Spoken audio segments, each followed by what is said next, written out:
Evening. Proverbs chapter 14, verses 1 through 6.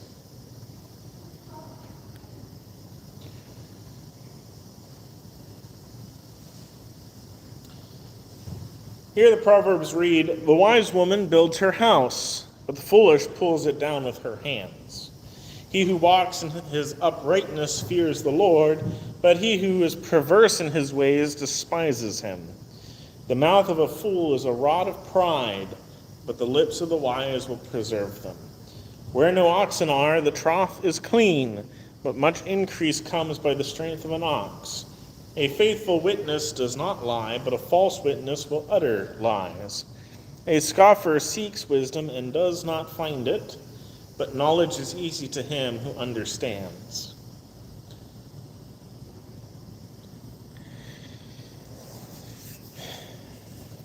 There's quite a bit in these 6 verses. I feel like this is very much one of those times when the 6 verses don't feel all that much connected one to another. But when you really start to inspect the meaning of the verses and think about how they interplay with each other and notice their position in relationship to each other, they really do interplay quite a bit, a lot more than it initially seems.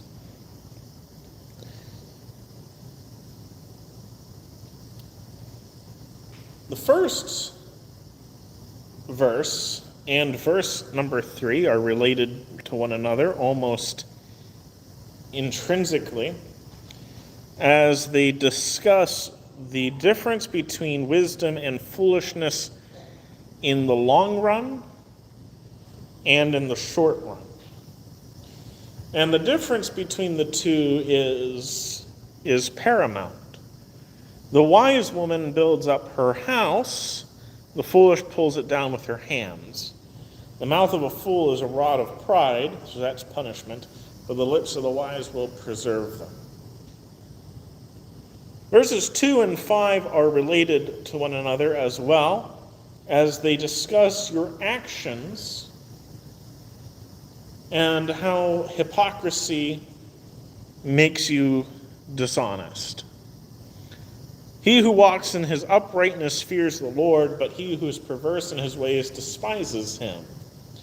A faithful witness does not lie, but a false witness will utter lies.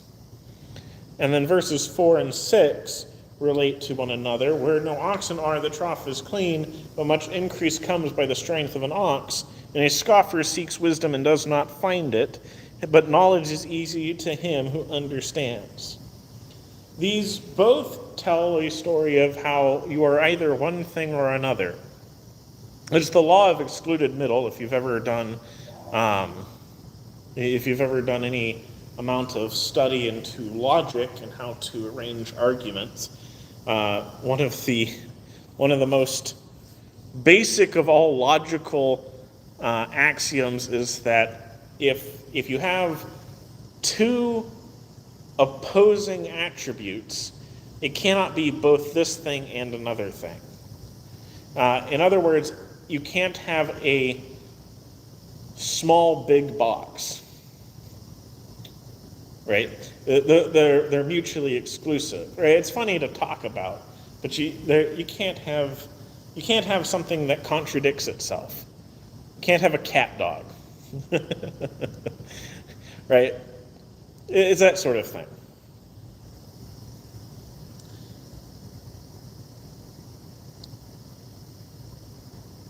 And that's what verses 4 and 6 talk about. And all of them together, all of them put together, and you'll notice that they're sort of interconnected in such a way as you can't separate these 3 concepts from each other. All of them put together are essentially saying either you're wise or you're foolish. Your actions are going to reveal that about you, and that's going to determine your long-term success in the world. That's what Solomon has put together in these 6 verses. He tells a story in 6 simple verses of everyone's life and whether they're wise or they're foolish, and the immediate way to tell, especially at the end of their life. Because wisdom builds up a house, and the foolish pulls it down with her hands. The words of wisdom preserve the life built. That's what is put here in verses 1 and 3. The mouth of a fool is the rod of pride, but the lips of the wise will preserve them. There's no surer way to tear a life apart than to fill your mouth with absurdities and obscenities. And that's what Solomon is telling us here. A wise woman builds her house. Why does he use a woman here? I think there's a multitude of reasons that he uses a woman here, despite the fact he often refers to just the general person that he's talking about, whether wise or foolish, as a man. But a woman represents the household. And I think that's the main reason that a woman is used here. And so it's not just about women tearing down their houses or building up their houses, but a woman is used here to stand in for the household in general, because generally women are the homemakers, and so therefore they represent the house. They represent the family. And if you want to break down and tear apart your family, there is no surer way to do that than to use foolish words.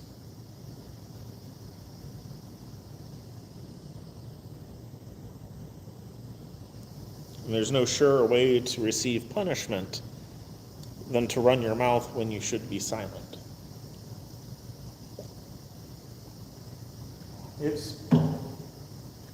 There are many times that Solomon's Proverbs remind me of the English proverb, "It's better to be thought a fool than to open your mouth and remove all doubt." That's a very biblical concept. Solomon gets really close to saying that in so many words, but he sort of approaches it. But it's a very biblical concept to make sure that you know what you're talking about before you open your mouth. And that's very much what Solomon is getting at here in verses 1 and 3.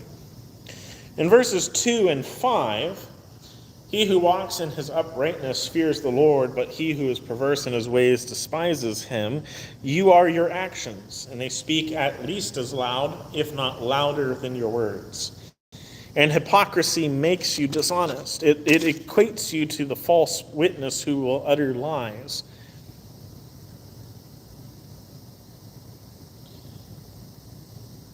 And foolishness destroys you and your reputation.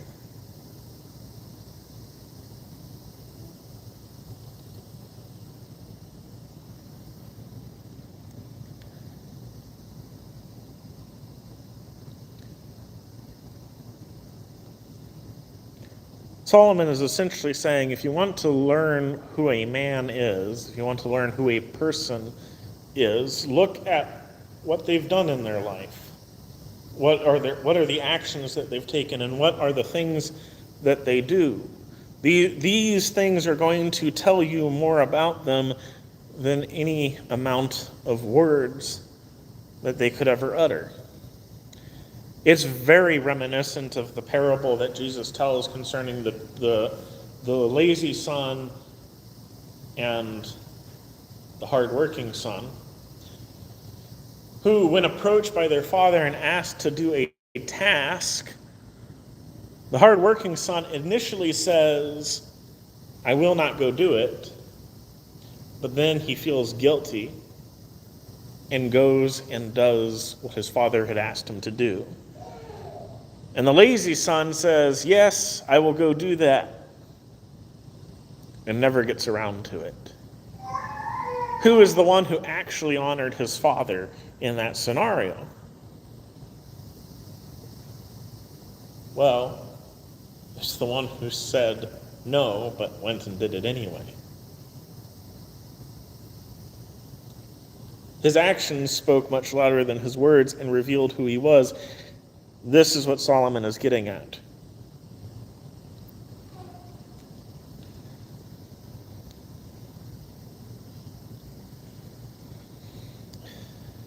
And finally, where no oxen are, the trough is clean, but much increase comes by the strength of an ox.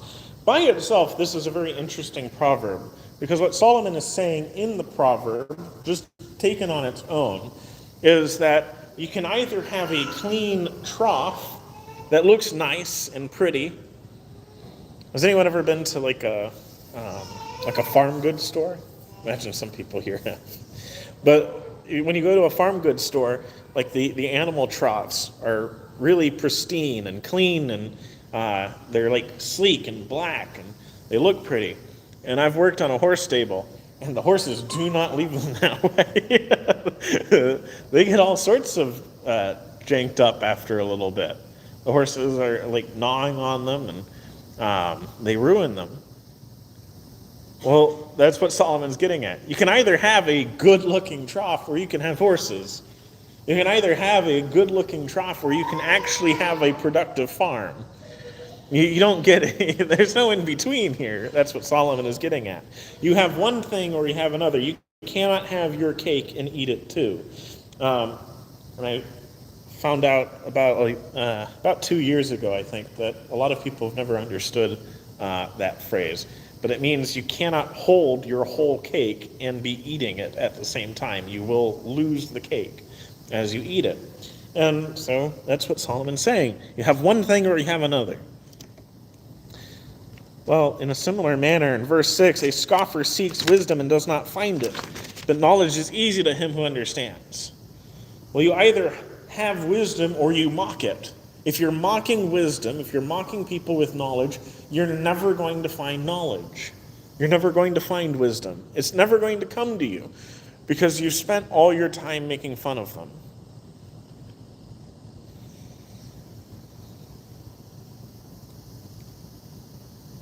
Knowledge blesses the man who tries to understand and learn. It does not come to the person who spends all his time making fun of those who have wisdom. And this works with both, in sort of both directions. You have people in the academics who sort of mock and deride the people who don't go to academies, the tradespeople.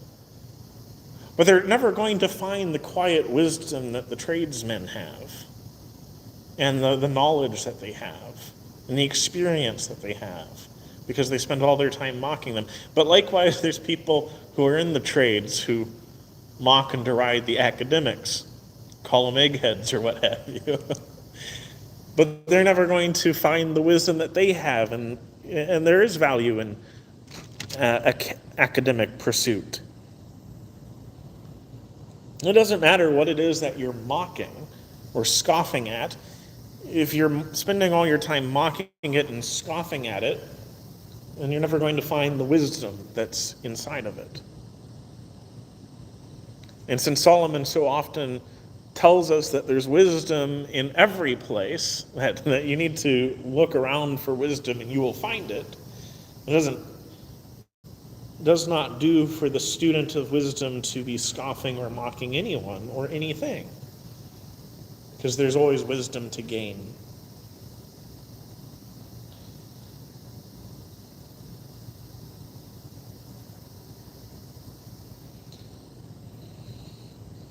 Now, he does follow that up with a warning in verse 7, so this is a free verse. He does follow that up with a warning in verse 7. Go from the presence of a foolish man when you do not perceive in him the lips of knowledge. Just because there is wisdom to gain everywhere does not mean that sometimes it's worth plunging the depths for it. That is Solomon's warning there. Sometimes the wisdom is so shallow that you just need to give up after a little bit and go look elsewhere.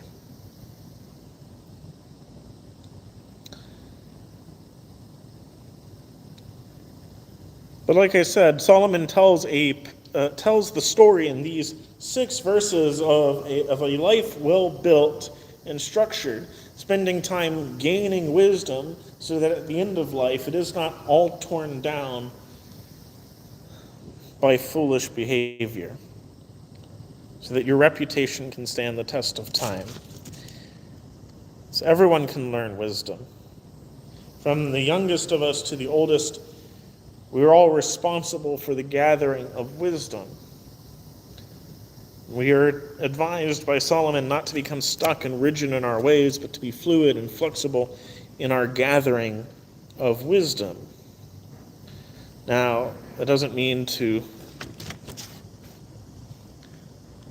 I like the way that some people put this, don't be so open-minded that the brain falls out, but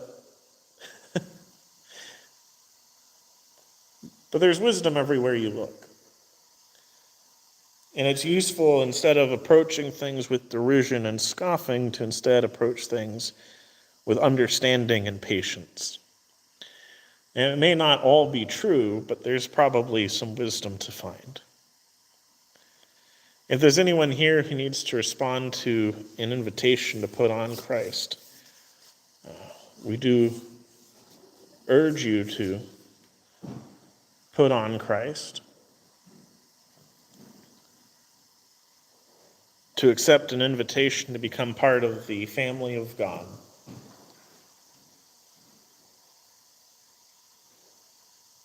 If you need prayers, or if there's any way that we can help you, we do urge you to come forward as we stand and sing our invitation song.